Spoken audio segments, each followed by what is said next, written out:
ગાંધીનગરના helipad ground ખાતે આયોજિત પ્રદર્શનમાં ડેન્જી મોટર્સ પ્રાઇવેટ લિમિટેડ દ્વારા પોતાના બે નવા ઇલેક્ટ્રિક મોડલ્સ પ્રદર્શિત કરવામાં આવ્યા હતા. વાયબ્રન્ટ ગુજરાત સમિટમાં ઘણી નવી અને દૂરદર્શી કંપનીઝ અને બ્રાન્ડ્સ દ્વારા પ્રદર્શની સેન્ટર ખાતે મોટી સંખ્યામાં સ્ટોલ રાખવામાં આવેલ છે.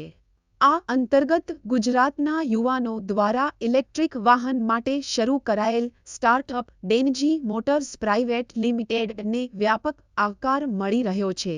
ગુજરાતના યુવા ઉદ્યોગ સાહસિક દેવાંગ ભાટિયા, હિતાર્થ સુથાર અને સાજિદ મેમને જણાવ્યું હતું કે આવનારા સમયમાં ઇલેક્ટ્રિક સાધનોનો ઉપયોગ વધશે ત્યારે સંપૂર્ણ સ્વદેશી શોધ આધારિત ટુ વ્હીલર વધુ મજબૂત અને ટકાઉ બની રહે. આપણે તણેવમાં એક ખાસિયત એવી છે કે તણેવમાં વેરિયન્ટ એકદમ સેમ છે. આપણને કોઈ પણ એકબીજા સાથે અલગ નથી. અને પ્લસ પોઈન્ટ એ છે કે આપણે ફાસ્ટ ચાર્જર બધામાં આપીએ છીએ. ફાસ્ટ ચાર્જર કેવું કે આપણે 1.5 કલાકમાં તમારી આખી વ્હીકલ ઘરેથી જ ચાર્જ થઈ જશે. બરાબર. આપણે એક વ્હીકલનું નામ છે માર્ક અને એક વ્હીકલનું નામ છે BH150.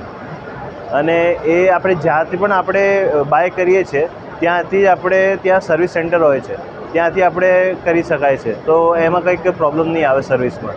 અને એમાં એ જે સર્વિસ સેન્ટરવાળા છે એ આખી ઇન્વેન્ટરી રાખી જ છે, સ્ટોક છે આખું રાખે જ છે. તો આપણને સેમ ડે જે કોઈ પણ ઇશ્યુ આવે ને એનું પ્રોબ્લેમ થઈ જશે, ઇશ્યુ સોલ્વ થઈ જશે. કલરની વાત કરવામાં તો કયા કલરમાં ઉપલબ્ધ રહેશે? આપણે એક બ્લેક કલર રહેશે, એક વ્હાઇટ કલર રહેશે, એક રેડ અને એક ગ્રે.